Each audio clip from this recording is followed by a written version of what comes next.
A very good morning to all my third year students of Geography of Government College Bundi. मैं doctor निधि खिंदुकाचीन, associate professor geography, आज की इस ई class में आप सभी का स्वागत करती हूँ। आज हम आपका जो टॉपिक का स्टडी करेंगे वह है इंडिया नदर्न माउंटेन रीजन या भारत उत्तरी पर्वतीय प्रदेश। हमारे पिछले ई वीडियो में हमने भारत की रिलीफ या उच्चावच का अध्ययन किया था और उसमें हमने देखा था कि भारत में प्रादेशिक स्तर पर स्थलाकृतिक स्वरूपों में बहुत भिन्नता पाई जाती है और हम इस स्थलाकृतिक भिन्नता के आधार पर हमारे देश को 5 प्रमुख विभागों में विभाजित कर सकते हैं। पहला, उत्तरी पर्वतीय प्रदेश या ये जो उत्तर पर्वत का जो प्रदेश है जिसमें आप देख सकते हैं ये जो आपका रीजन है पर्पल कलर का, ये उत्तरी पर्वतीय प्रदेश। उसके बाद ग्रीन कलर में नदर्न प्लेन्स या नदियों के जो उत्तरी मैदान हैं वे, फिर ब्राउन कलर में आप देख सकते हैं कि इधर थार डेज़र्ट का ये क्षेत्र है।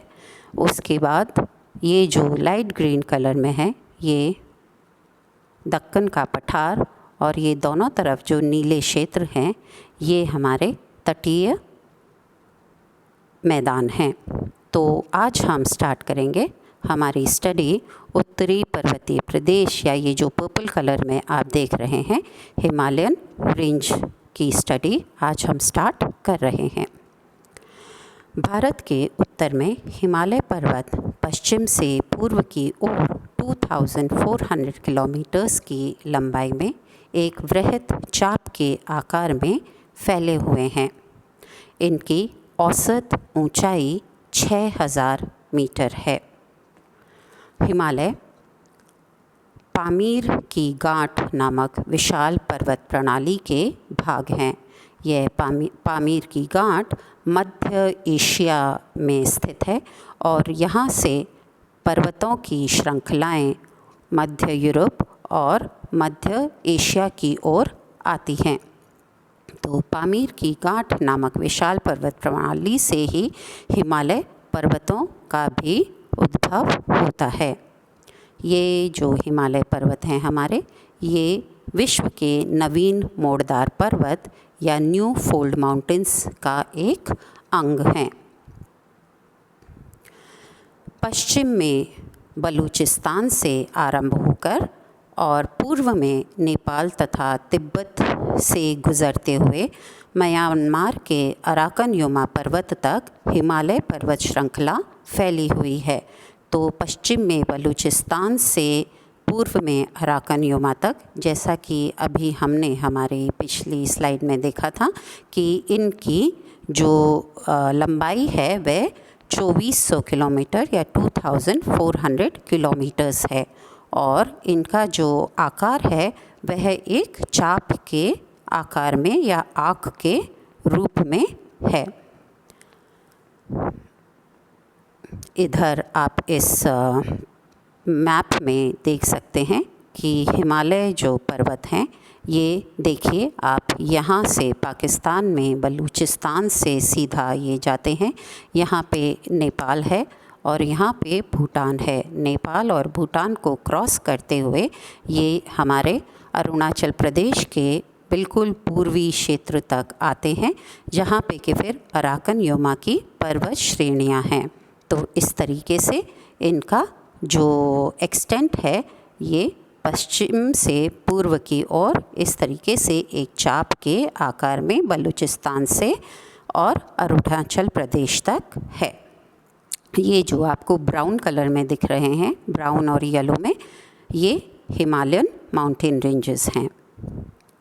हिमालय श्रृंखला कई पर्वत श्रेणियों से मिलकर बनी हुई है और ये जो पर्वत श्रेणियाँ हैं ये एक दूसरे के समानांतर या पैरेलल फैली हुई हैं। तो इन कई पर्वत श्रेणियों को हम 4 प्रमुख पर्वत श्रेणियों में विभाजित कर सकते हैं अध्ययन के लिए। जो पहली पर्वत श्रेणी है वह है हिमाद्री, जिसे मुख्य हिमालयस भी कहा जाता है या ग्रेटर हिमालयस भी कहते हैं। यह हिमालय की सबसे उत्तर की पर्वत श्रेणी है। इसका जो विस्तार है ये सिंधु नदी का मोड़ आता है। सिंधु नदी के मोड़ के पास से ये निकलती है और ब्रह्मपुत्र नदी के मोड़ तक, ब्रह्मपुत्र नदी जहाँ तिब्बत और चाइना से इंडिया में एंटर करती है, तब वो एकदम से साउथ की ओर मुड़ करके और फिर पश्चिम की ओर मुड़ती है। तो ये जो ब्रह्मपुत्र नदी का जो मोड़ है पूर्व में, सिंधु घाटी से ब्रह्मपुत्र नदी के मोड़ तक एक टेढ़ी रेखा में हिमाद्री पर्वत श्रेणियाँ या ग्रेटर हिमालयस फैले हुए हैं। इन जो पर्वत श्रेणियाँ हैं यह हिमालय की सबसे ऊंची पर्वत श्रेणी है और इसकी औसत ऊंचाई 6000 मीटर समुद्र तल से या 6000 metres above mean sea level है। हिमालय की जो सबसे ऊंचाई वाली पीक्स हैं वो इसी पर्वत श्रेणी में पाई जाती हैं। जैसे माउंट एवरेस्ट, आप जानते हैं कि माउंट एवरेस्ट हिमालय की ही नहीं विश्व की सबसे ऊंची चोटी है। 88400 मीटर्स इसकी हाइट है। दूसरी सबसे ऊंची चोटी कंचनजंगा 8598 मीटर्स, जो कि हमारे भारत की ऊंची चोटियों में से आती है, वह भी हिमाद्री पर्वत श्रेणी के अंदर स्थित है। इसी तरीके से नंगा पर्वत और नंदा देवी, मैकालू, धौलागिरी, ये सारी जो ऊंची पर्वत चोटियाँ हैं, माउंटेन पीक्स हैं, वो इस हिमाद्री पर्वत श्रेणी में स्थित हैं। यह श्रेणी प्राय वर्ष भर बर्फ़ से ढकी रहती है। इसकी हाइट इतनी ज़्यादा है, ऊंचाई इतनी अधिक है कि यह बर्फ़ से ढकी रहती है और शायद इसीलिए इसका नाम हिमाद्री है। हिम से ढकी हुई हिमाद्री श्रेणी। इस श्रेणी से गंगा, यमुना और उसकी कई सहायक नदियाँ निकलती हैं। यहाँ के जो ग्लेशियर्स हैं हिमाद्री के, उनसे कई नदियाँ उद्भव होती हैं। इस पर्वतीय भाग में सिंधु, सतलज, कोसी और दिहांग नदियों के गौज या सकरी घाटियाँ पाई जाती हैं। जो सेकंड पर्वत श्रेणी है हिमालय की, वह है हिमाद्री के जो दक्षिण में फैली हुई है उसके समानांतर फैली हुई है, वह है लघु हिमालय या लेसर हिमालयाज़। ये जैसा कि मैंने अभी कहा, हिमाद्री श्रेणी के दक्षिण में उसी के समानांतर फैले हुए हैं लेसर हिमालयाज़ या लघु हिमालय। इनकी औसत ऊंचाई 3000 मीटर्स है।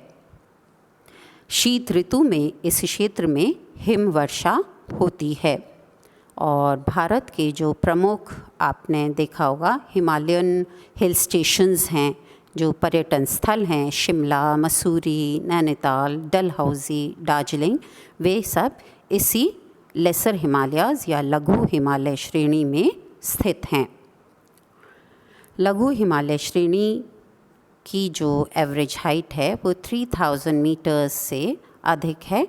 तो यहाँ पर कोणधारी वन पाए जाते हैं। कॉनिफरस ट्रीज़ या कॉनिफरस फॉरेस्ट इस एरिया में पाए जाते हैं और आप जानते हैं कि चीड़, पाइन, ये सब कॉनिफरस फॉरेस्ट हैं और ये सॉफ्टवुड ट्रीज़ होते हैं जो कि कमर्शियली बहुत यूज़फुल हैं।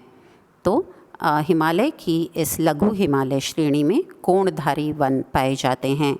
इसके ढालों पर घास के मैदान पाए जाते हैं जो कि नेचुरल पैस्चर्स या चारागाहों के रूप में हिमालय में रहने वाले लोगों के कैटल या पशुओं के लिए काम में आते हैं। लघु हिमालय और हिमाद्री के मध्य भाग में कई हरी भरी घाटियाँ हैं जिन्हें लोकली दून या द्वार कहा जाता है। तो हिमालय की 2 पर्वत श्रेणियाँ हिमाद्री और लघु हिमालय। आप इस मानचित्र में देख सकते हैं, ये मानचित्र जो है इसमें हिमालय की अलग अलग पर्वत श्रेणियां हैं। यहाँ पर ऊपर ये महान हिमालय हैं, महान हिमालय के नीचे लघु हिमालयस, और लघु हिमालयस के साथ साथ ही यहाँ पर जो अलग अलग श्रेणियाँ हैं वो आपको इस मानचित्र में आप देख सकते हैं, हिमालय तथा उससे संबंधित पर्वत मालाएँ।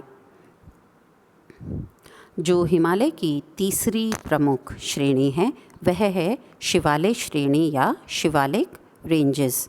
हिमाद्री और लघु हिमालय के दक्षिण में उन्हीं के समानांतर शिवालिक श्रेणी फैली हुई है, जो कि पोटवार नदी के बेसिन के दक्षिण से प्रारंभ होती है और पूर्व में कोसी नदी, जहाँ से उत्तर से दक्षिण की ओर बहती है कोसी नदी, तो पोटवार नदी के बेसिन से कोसी नदी तक यह शिवालिक श्रेणी फैली हुई है।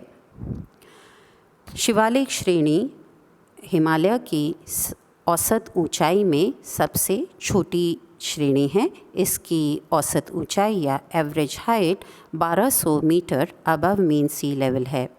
यह हिमालय की दक्षिणतम श्रेणी भी है और यह हिमालय पर्वत का सबसे नवीन या न्यूली फॉर्म्ड भाग है। इसके दक्षिण में, जिसे इसके जो दक्षिण का जो क्षेत्र है शिवालिक श्रेणी का, उसे हम हिमालय का तलाई रीजन भी या हिमालय का तराई रीजन भी कहते हैं। और यह जो हिमालय का तराई रीजन है यह एक बहुत उपजाऊ क्षेत्र है, क्योंकि नदियों की मिट्टियाँ यहाँ पर ला करके और जमा होती है। तो यहाँ पे काप मिट्टियों के और जलोढ़ मृदाओं के हमें डिपॉजिट्स मिलते हैं, और इसलिए जो शिवालिक के दक्षिण का जो तराई क्षेत्र है वह गहन कृषि क्षेत्र है। जो चौथी हिमालय श्रेणी की हिमालय श्रृंखला की जो चौथी श्रेणी है वह है ट्रांस हिमालयन रेंज या ट्रांस हिमालय श्रेणी। यह जो हिमालय मुख्य पर्वत श्रृंखला है उसके उत्तर में तिब्बत के दक्षिणी भाग में स्थित है। इसकी औसत ऊंचाई 4000 से 5700 मीटर तक है। तो ये तिब्बत में है और हिमालय के उत्तर में, हिमालय जो रेंजेस हैं हिमालयन माउंटेन्स के उत्तर में स्थित है। इन ट्रांस हिमालय श्रेणी में बंगाल की खाड़ी में गिरने वाली नदियाँ जो हैं, जिन्हें कि हम गंगा, यमुना, ब्रह्मपुत्र, ये जो रिवर्स हैं और इनकी सहायक नदियाँ हैं जो कि बंगाल की खाड़ी में गिरती हैं। और आप जानते हैं कि हिमालय के उत्तर में एक क्षेत्र है जो कि आंतरिक जल प्रवाह का क्षेत्र है। यह तिब्बत के पठार के आसपास का क्षेत्र है जो आंतरिक जल प्रवाह का क्षेत्र है। तो यह जो ट्रांस हिमालयन रेंज है यह जो बंगाल की खाड़ी में गिरने वाली नदियां हैं दक्षिण की तरफ जो आती हैं, और उत्तर में जो आंतरिक या इनलैंड ड्रेनेज सिस्टम है उसके बीच में जल विभाजक का कार्य करती हैं ये ट्रांस हिमालयन रेंज। ये जो ट्रांस हिमालयन रेंज है इसमें कई दर्रे पाए जाते हैं और ये दर्रे सब ज़्यादातर 3200 मीटर से ऊपर की ऊंचाई में हैं।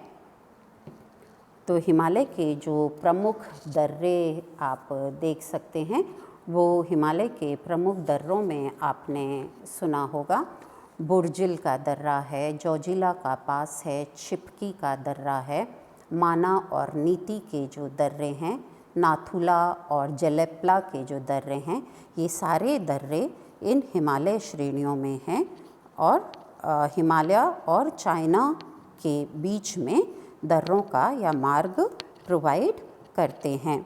तो इस तरीके से आपने देखा हिमालय जो श्रृंखला है या हिमालय जो माउंटेन्स हैं वो 4 प्रमुख माउंटेन श्रेणियों के द्वारा बने हुए हैं, रेंजेस के द्वारा बने हुए हैं। जो सबसे ऊंची रेंज है वो है हिमाद्री, फिर लघु हिमालय या लेसर हिमालयस, फिर उसके बाद शिवालिक रेंजेस और फिर ट्रांस हिमालयन रेंजेस। तो ये 4 हिमालयन रेंजेस मिल करके हिमालय माउंटेन्स को फॉर्मुलेट करती हैं और ये चारों रेंजेस एक दूसरे के समानांतर विस्तृत हैं। सिर्फ इसी तरीके से नहीं, एडमिनिस्ट्रेटिवली प्रादेशिक स्तर पर भी हिमालयाज़ को डिवाइड किया गया है। ये जो हिमालयाज़ का जो प्रादेशिक या रीजनल क्लासिफिकेशन है, उसमें हिमालयाज़ को वो जिस क्षेत्र में स्थित हैं एडमिनिस्ट्रेटिवली, उस क्षेत्र के हिसाब से डिवाइड किया गया है। जैसे पंजाब हिमालयाज़, ये पंजाब हिमालयाज़ सिंधु नदी से लेकर के सतलज नदी के मध्य तक फैले हुए हैं। इन पंजाब हिमालयाज़ में उत्तरी ढाल निर्जल और ऊबड़ खाबड़ तथा शुष्क हैं और जिनके बीच में पठार एवं झीलें स्थित हैं, किंतु दक्षिणी ढालों पर सघन वन पाए जाते हैं। इसी तरीके से जो सेकंड प्रादेशिक या रीजनल डिवीज़न है वह है कुमाऊँ हिमालयाज़। ये सतलज नदी से लेकर के काली नदी तक फैले हुए हैं। इसके अंतर्गत उत्तर प्रदेश में अल्मोड़ा, गढ़वाल और नैनीताल ज़िले आते हैं। यहाँ पर कई प्रमुख चोटियाँ हैं हिमालयाज़ की, जैसे बद्रीनाथ, केदारनाथ, त्रिशूल, गंगोत्री, नंदा देवी। ये अलकनंदा और यमुना और भागीरथी नदियों का उद्गम कुमाऊँ हिमालय में ही है। जो तीसरा प्रादेशिक वर्गीकरण है हिमालयाज़ का वह है नेपाल हिमालय। ये काली नदी से लेकर के तीस्ता नदी के मध्य में फैले हुए हैं। इस जो ये नेपाल हिमालय वाला क्षेत्र है, इसमें कई ऊंची चोटियाँ पाई जाती हैं हिमालय पर्वत की। अन्नपूर्णा, धौलागिरी, कंचनजंगा, मकालू, एवरेस्ट, ये सभी नेपाल हिमालयाज़ में हैं। और जो चौथा प्रादेशिक डिवीज़न है हिमालयाज़ का वह है असम हिमालयाज़। तीस्ता नदी से ब्रह्मपुत्र नदी के मध्य में हिमालय जो फैले हुए हैं उनको रीजनली हम असम हिमालयाज़ में डिवाइड करते हैं। इस भाग की जो प्रमुख चोटियाँ हैं वे हैं कुला कांगड़ी, चुमलहाड़ी, काबरू। इस तरह हिमालय जो असम हिमालयाज़ हैं इनके अंदर कई जनजातियाँ रहती हैं। तो इस तरीके से हिमालयाज़ का जो प्रादेशिक वर्गीकरण है वह एडमिनिस्ट्रेटिवली 4 में है: पंजाब, कुमाऊँ, नेपाल और असम हिमालय। तो अब आप वापस देख सकते हैं हिमालय माउंटेन रीजन की लोकेशन इस मानचित्र में आप देख सकते हैं किस तरीके से ये मानचित्र यहाँ से लेकर के यहाँ तक ये हिमालयाज़ फैले हुए हैं, बलूचिस्तान से लेकर के अराकन योमा रेंजेस तक। और ये 4 रेंजेस में डिवाइडेड हैं: trans Himalayas, Himadri, lesser Himalayas and Shivalik. और रीजनल बेसिस पर भी इन्हें 4 में डिवाइड किया जाता है: पंजाब, कुमाऊँ, नेपाल और असम हिमालयाज़। तो आज हमने भारत के जो पहला फिज़िकल डिवीज़न है उसका अध्ययन किया। वह था भारत के उत्तरी पर्वतीय प्रदेश, जिसमें कि प्रमुखतः हमने हिमालय और हिमालय की जो वेरियस श्रेणियां हैं उनका अध्ययन मानचित्रों के साथ साथ किया। तो इस टॉपिक के लिए जो आप रेफरेंस बुक यूज़ कर सकते हैं वह है भारत का भूगोल। यह डॉक्टर चतुर्भुज मामोरिया और SC जैन द्वारा लिखित पुस्तक है और इसको साहित्य भवन पब्लिकेशन आगरा ने पब्लिश किया है। आप जानते हैं कि आपके हर वीडियो के बाद मैं आपको एक असाइनमेंट देती हूँ और आपको मैंने पहले भी कहा है कि आप एक इंडिविजुअल रजिस्टर बना लीजिए भारत का भूगोल के लिए और उसमें अपने इन असाइनमेंट्स को करते रहें। तो आपका आज का जो असाइनमेंट क्वेश्चन है वह है भारत को भू आकृतिक विभागों में बांटते हुए उत्तरी पर्वतीय प्रदेश की संरचना एवं उच्चावच का वर्णन कीजिए। यह एक लॉन्ग क्वेश्चन है जिसे आप 250 से 500 शब्दों में कर सकते हैं और जहाँ भी संभव हो वहाँ आप मानचित्रों के द्वारा अपने उत्तर को सहयोग प्रदान करें या अपने उत्तर को इलस्ट्रेट करें। तो आज हमने अपने जो इंडिया के भौतिक विभाग हैं उनका अध्ययन आरंभ किया और हमने उत्तरी पर्वतीय प्रदेश का अध्ययन किया। अपने अगले वीडियो में हम भारत के सेकंड डिवीज़न का अध्ययन करेंगे और भारत का जो सेकंड डिवीज़न हम अध्ययन करेंगे वह है भारत के उत्तरी वृहद मैदान या सतलज गंगा ब्रह्मपुत्रा प्लेन्स। तो हमारे इस वीडियो में हमने हिमालयन रेंज को पढ़ा और अगले वीडियो में हम नॉर्दर्न प्लेन्स का अध्ययन करेंगे। धन्यवाद।